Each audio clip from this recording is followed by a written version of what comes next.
What's up, everybody? It's me, E-Man from E-Man's Movie Reviews. Have you seen Avengers Infinity War yet? If you have, then you're probably just like a lot of other people and still trying to recover over a lot of the things that happened in the movie.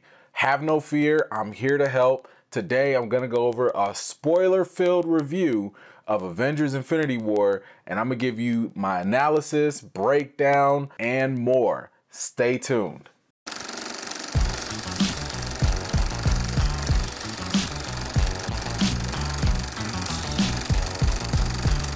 If you haven't already, please go ahead and click on the subscribe button, and while you're at it, click on that little bell too. Before I get started, just FYI, this is a spoiler review, so please, if you have not watched Avengers Infinity War, this is not the video that you want to be watching. Because in my opinion, you really should watch Avengers Infinity War without any spoilers ahead of time. If you are looking for a review that does not have any spoilers, please check out my other video, which is completely spoiler-free for Avengers Infinity War. Okay, now that we got that set, I know a lot of you are out there still trying to recover. Avengers was definitely an emotional roller coaster for a lot of people. And you know what? A lot of times they say that you just have to talk these things out to really get this out of you. And I know talking it out actually helps. So I'm here to go through everything that I can recall, because I saw this movie 2 times to try and get as much information and as much perspective on this film as possible. So fortunately, I was emotionally disturbed, but then I got to sleep on it, wake up, process it, go back and watch it again, then get even more information. And now I can sit down comfortably and talk to you all about this movie. Now we're gonna cover a lot of information, so please feel free to comment in the comments below of any questions or thoughts or opinions that you might have. I'll definitely do my best to get through a lot of them if I can, because I do enjoy talking to you all about movies. Let's start off with that opening scene. Picking up right after Thor Ragnarok, where Thanos' ship meets them, this was a really nice jump into the movie. I mean, it immediately set the tone. Thanos was not someone to play with. So, bye-bye literally almost all the Asgardians. Speaking of which, I don't know, I mean, who is left? It's Thor that's left. Sif is probably out there somewhere, I think, maybe. And Valkyrie. I mean, I know Tessa Thompson just came out and said that Valkyrie's probably out at some intergalactic bar somewhere. But I liked how this film kind of teased something interesting. When we open up the movie, it starts off with Thanos already with the Power Stone. If you recall from Guardians of the Galaxy, the Power Stone was on the planet Xandar, which is where the Nova Corps was protecting it. And the Nova Corps, they're like the space police. So they're not like, just some trivial group of aliens or whatever. So they're not a joke. But clearly Thanos ran through them and just made his way to the Power Stone. Now, Kevin Feige, who is, one of the big heads at Marvel Studios, he did mention that the Nova Corps was a strong possibility to have their own movie. Could we see a flashback maybe of Thanos just wrecking house? Maybe then we get Richard Rider, aka Nova. I mean, I think this just set up for a great potential movie. Next up, we've got Heimdall, who, dies. Good. Okay, I've been on record saying this for a long time. Idris Elba never needed to be Heimdall at all. You can't have such a high-profile actor having such a supportive role, playing in the role of like a character that's always really just been a minor character at that in the comic books. I mean, the problem with that is the fact that they always had to stretch Heimdall's role just because it was Idris Elba playing him. So now Idris Elba can finally just be dead in the Marvel Universe. And you know what? Even if they were to recast him and make him some other person down the road, I'd be totally okay with that. But hey, if you want to go play Jon Stewart or somebody else, you could do that too. You can go be the Green Lantern. But I know a lot of people always talk about like, well, nobody really stays dead in the comic books, blah, blah, blah. Nah, I think Heimdall's dead. Like, he's dead. He's one of the very few characters that we actually see die, not just get blown up, but like, no, you got stabbed and you're dead. Not to mention with Stormbreaker coming out because of Thor, Stormbreaker, his big old axe or whatever, that has the ability to open up the Bifrost. That was Heimdall's one job. They gave away his one job. So Heimdall's not coming back. He does not need to. Idris is gone. Cool. On a more serious note, I think we should take a moment of silence for Hulk and his confidence and his ego. Thanos put a hurting on that man. I mean, Thanos beat him so bad, Hulk didn't want to come out to play. I'm sitting here wondering who did it better. Did Caesar or Hulk give us a better? No! You know? I mean, check this out. Hulk got whooped so bad that he didn't even want to come out when Thanos was not around. When the Black Order was around, Hulk was like, nah, I'm good. I'm sorry, but I think Marvel's been disrespecting the hell out of Hulk for a long time now. They haven't put any respect on his name since the very first Avengers movie. Ever since then, he's mainly been just a prop to elevate other characters. He has to get whooped by the Hulkbuster to show how cool the Hulkbuster armor is. He had to have a Celestial interfere with his match with Thor just to save a win in his matchup. Now, he had to get his whole butt whooped just to show how powerful Thanos is. I sincerely hope that without any solo Hulk movies coming out, that they redeem the Hulk in a huge way. I mean, they just need to do an Avengers World Breaker or something, just to give Hulk a long overdue bit of justice.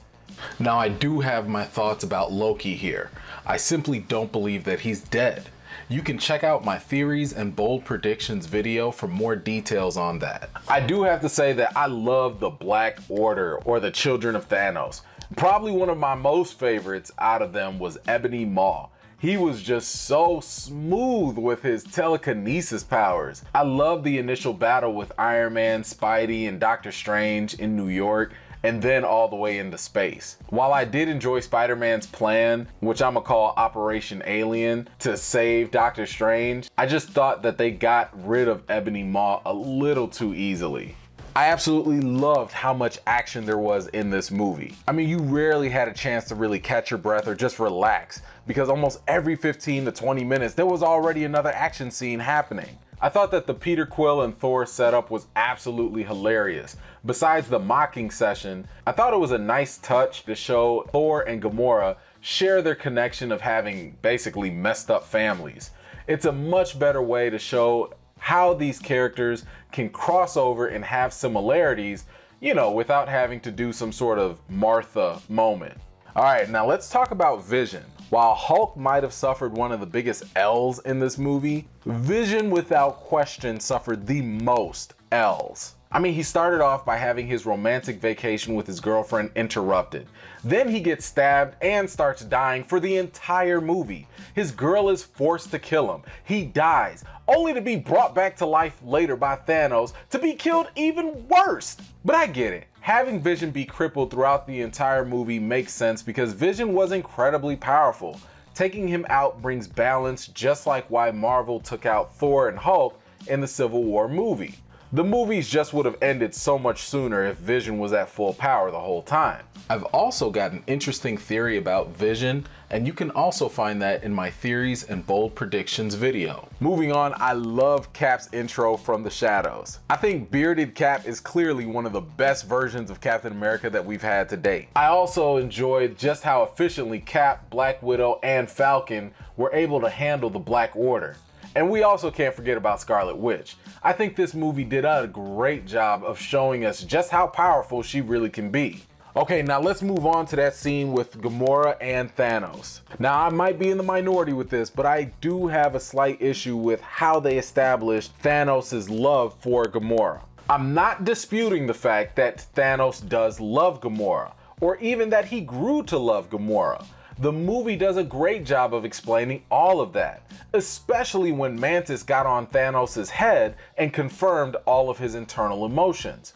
My only issue is that I feel like they didn't do enough to explain why he picked Gamora. The only line we have is Thanos telling her, "You're a fighter." First of all, she barely fought. Second, with all the background exposition that we've been getting about Thanos in this movie, the least they could have done was give him one more line, something like, you know, "You remind me of someone I once knew on my planet." And maybe that person could have just been anyone that died in Thanos' extinction on his planet Titan.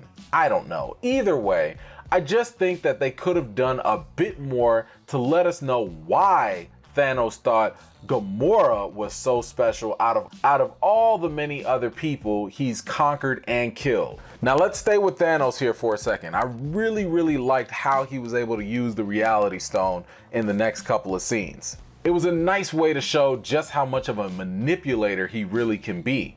I thought they did a great job of building up the tension between Quill and Thanos, you know, in that scene where Quill was about to shoot Gamora. It also revealed something very interesting about Thanos. We know that Thanos will respect other people who are willing to do whatever it takes to achieve a higher purpose. That's why Thanos respects both Quill and Stark. Thanos sees himself in both of them. But you know what? This actually made me question something. Where exactly is the Collector? Where do you think he's gone? Because I don't really think that he's dead. In my theories and bold predictions video, I'll briefly touch on what I think happened to the Collector. And because I do think that this is more of a Thanos movie, I think it's only fair to spend a little bit more time digging into his character. I think that there is absolutely no question about it. Thanos is the absolute best Marvel villain to date. As a matter of fact, he's probably the best villain in comic book movie history. Yep, I'm looking at you too, Joker. I'll go on record and say it. Thanos is better than Darth Vader too. Thanos' motivations are one that you really have to engage with. I think it's way too easy to just disregard his vision. He's almost like the most extreme utilitarian there can be. Thanos doesn't want to be just evil for the sake of being bad. Thanos really does believe he is a hero. He thinks that he's doing a greater good. In the film, he talks about how all the children that grew up after his reign do not go hungry, and the only thing that they know about is peace. Of course, that comes at the great cost of murdering half of an entire population. However, even in that, Thanos believes he's showing compassion. That's remarkable to me. It was an interesting line to catch where he says that he proposed random selection for the genocide when it came to extinction on his own home planet, Titan. That way, there was no preferential treatment. You wouldn't be killed or saved just because of your race or your gender or even your class. It would almost be like a forced act of nature. The interesting thing here is that Thanos actually has a point if you want to look at things from an evolutionary point of view. At least here on Earth, there have been around 5 to 6 large-scale mass extinctions. You know, kind of like when the dinosaurs all got wiped out. Without those mass extinctions, for example, according to evolution, humans probably wouldn't even have the chance to even exist. So as Thanos says, if life goes unchecked, it will stop. So looking at that, one has to at least ask the question, is Thanos really a villain for caring about life from a different perspective? Okay, how about this? Let's move on to the Soul Stone. Did anyone actually guess that the Soul Stone was gonna be on Vormir? Man, were all those Soul Stone theories wrong. All of them. But I love that no one probably got this right, and the movie itself was left alone to surprise us. Speaking of which, that was a nice surprise reveal when it came to the Red Skull's return. At first I thought we were going to meet Lady Death, but having Red Skull there was fine too. As for the soul swap for the Soul Stone, I don't really believe that Gamora is dead. But once again, you'll have to check out my theories and bold predictions video to find out what I think happened to Gamora. Now, if we fast forward a little bit in the movie, I really like the team up with Thor and Rocket Raccoon, or AKA Rabbit. What I found the most interesting though was just how much growth we've seen now in Rocket Raccoon's character. After Rocket's Dr. Phil moment with Yondu in Guardians of the Galaxy Volume 2, we now see Rocket doing some of the same counseling that he received, except now with Thor. Dare I say it, but that scene with Thor reflecting on his life and all the people that he's lost along the way was probably Chris Hemsworth's best piece of acting thus far. If you've watched all the Marvel movies, you do start to realize that he really has lost a lot. His mom's dead, his dad's dead, his brother may be dead, but he ain't. His friends are dead, and even the people he was supposed to rule are all dead. And through all of that, he still tries to put on a smile, grab an axe, and go fight. Great deep moment for Thor's character. Now let's talk about those final couple of fight scenes. I think we can admit that Peter Quill's plan was definitely much better than whatever Iron Man was gonna come up with. The way Doctor Strange, Iron Man, Spidey, Mantis, Nebula, Drax, and Star-Lord all came together to pin down Thanos to remove his gauntlet was brilliant and exciting to watch. But oh my God, Quill just had to get emotional. He couldn't just whoop Thanos after they got the gauntlet removed. Either way, that was really great tension and suspense to see the gauntlet reach Thanos' fingertips and quickly get snatched back. Now, during the scene on Titan, I have to admit, initially I was a little upset about Tony Stark's newest tech. I was sitting here like, I can't believe you, Marvel. How could you guys overpower Iron Man's armor so much at the expense of Wakandan technology? I mean, Wakanda is supposed to be the leader in technology after all. They've had freaking spaceships since the early 90s, before cell phones. Tony's newest armor looked like some sort of alien tech, which was awesome, don't get me wrong, but seeing Black Panther with the same suit from his last movie was a little depressing, especially since they both were working with nanotechnology.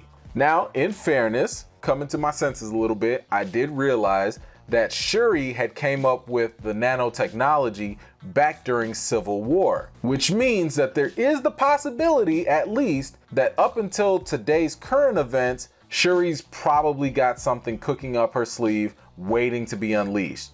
Because as of right now, Iron Man has completely raised the bar. Okay, now that I gotten that off my chest, that fight with Iron Man and Thanos was off the chain. That was spectacular. Thanos throwing the moon at Stark and Stark pretty much throwing everything he had at Thanos was amazing to see. Luckily, despite my rant, I did like the fact that they showed limitations in Stark's armor. It just couldn't keep regenerating itself after so much of a beating. And I don't know about you, but I definitely gasped and held my breath when I saw Iron Man get stabbed like that. Interestingly enough, in their confrontation, Thanos showing respect to Stark is something I really do hope that they revisit. Thanos did mention that Stark isn't the only person cursed with knowledge. He mentioned that he knew about Stark, and I wonder if they'll explain this odd connection that they've been sharing maybe ever since Avengers 1. Are the Infinity Stones talking to Thanos? Now, I think most of us get it by now, that after Doctor Strange did the time-jumping visions in the future, you know, seeing all 14,605 possibilities, that giving up the Time Stone was the only chance they had to win this fight.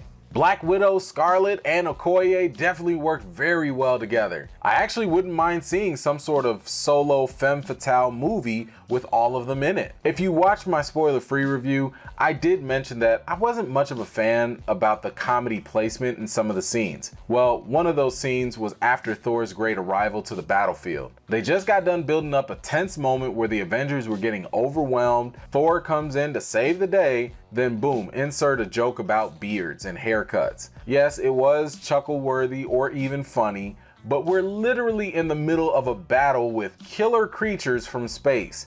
Even if this is nitpicking, I still think that if you're going to use jokes and humor, just save it for either before or after the dangerous situations are happening in a movie. Anyway, all that fighting and stuff in Wakanda was pretty cool. But man, when Thanos came to Earth and he started doing a beeline straight for Vision, that was definitely an intense moment. I absolutely love the scene with Scarlet Witch breaking the Mind Stone, only for Thanos to be like, nope, sorry, rewind, and use that Time Stone to only kill Vision one more time. That was definitely a jaw-dropping moment. Once again, Thor coming in to save the day was nice, but let me tell you something. I legit screamed when Thanos did his famous finger snap. When it came to the deaths in this movie, and I saw Bucky go, I didn't really care that much. But then, Marvel had to go there. I'm sitting here thinking like, damn man, they're gonna take away Okoye too. They took away Black Panther? Still kind of hurts. Just give me a moment. Whew, okay, besides Black Panther going, I think probably one of the most emotional deaths had to have been Spider-Man's. I mean, just sitting in Stark's arms, you see the fear in his eyes, talking about, I don't want to go, I don't want to go. Oh my God, that was That was just heart-wrenching. You know, something else that I thought was really interesting was how they showed Thanos accomplishing his dream and seeing it come true. You know, towards the very end of the movie, you see him kind of have like a Killmonger type of ending where he's looking into the sunset. As for the last post-credit scene, I'm a little upset that they just had to take Nick Fury too. But I'd be lying if I said I wasn't excited for that call that he put in for Captain Marvel. Love the fact that he used an intergalactic pager too, since Captain Marvel's movie is going to be set in the 1990s. Now, I don't know about you, but I am just not that excited to see Ant-Man and the Wasp after watching Avengers Infinity War. Because right before Avengers 4, we have Ant-Man and the Wasp, and then we have Captain Marvel. I mean, obviously, I'm going to go watch both of them, but in terms of excitement, the Ant-Man movie is just not really getting my attention at this point. I mean, like, how do you really follow that up with Avengers and the things that happen? Especially since Ant-Man 2 is not directly connected to Avengers Infinity War. As for my final thoughts about Avengers Infinity War, I think some things that can be said is, one, this is a Thanos movie, right? So if you're coming into this movie thinking that, hey, how come my favorite characters didn't get as much screen time? Well, this isn't their time. They've had other movies, or they will. This movie's about the villain. The other thing to really take into consideration is that unlike a lot of the other movies with Marvel, this movie, Infinity War, is really made for the fans of the Marvel movies. The directors have said that the people that have watched all 18 movies will really enjoy this movie. And I really do believe that Infinity War is a huge movie of fan service. The film itself really banks on your personal investment on all these movies in the Marvel Cinematic Universe. So if you're one of those people that only casually watch Marvel movies, or if you just don't care that much about them, Infinity War is not gonna have the same type of impact. You know, in my spoiler-free review, I had mentioned how, like, it's without question that Avengers Infinity War is gonna be a top 5 Marvel movie. I think for a lot of people across the board. And I also said that it could easily be in the top 3 of Marvel movies as well.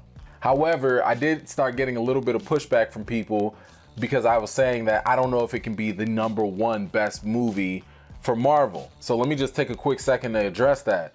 The reason why I don't think that Avengers Infinity War can be the absolute #1 is because unlike other movies like Black Panther or Captain America Winter Soldier, for example, like I said previously, Avengers Infinity War really appeals to the core fan base. It doesn't necessarily transcend the comic movie genre like those other movies might do. It doesn't have the same effect on the casual viewers. So when you have something on that limited capacity, you're gonna have divisiveness, obviously, and you're gonna have a whole range of opinions on this.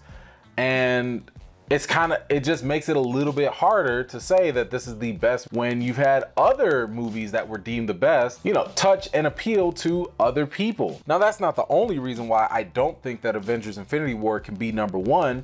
The other reason is because they didn't do anything drastically new with this movie. The closest thing we had to something being new is we had way more characters, which, you know, that's cool, but Civil War kind of did that too. We had some nice crossovers, but, you know, like, again, that's not revolutionary. We did have some character deaths, but again, that's not really new because, you know, people have died before, kinda. Rest in peace, Quicksilver. And I suppose the only real difference that this movie has done is changed its perspective in terms of being a movie about the villain. So if I had to give you an example, let's just use a food analogy. It's kind of like when you go watch one of those Food Network channel TV shows and they go to these random diners where the diners have like this specialty burger full of like random items. Like it's a burger that has, you know, beef and turkey and bacon and fried eggs and pizza and gyro meat, 2 pickles, a slice of lettuce, a pancake, a donut, sprinkled with fries, all with a cherry on top. Like that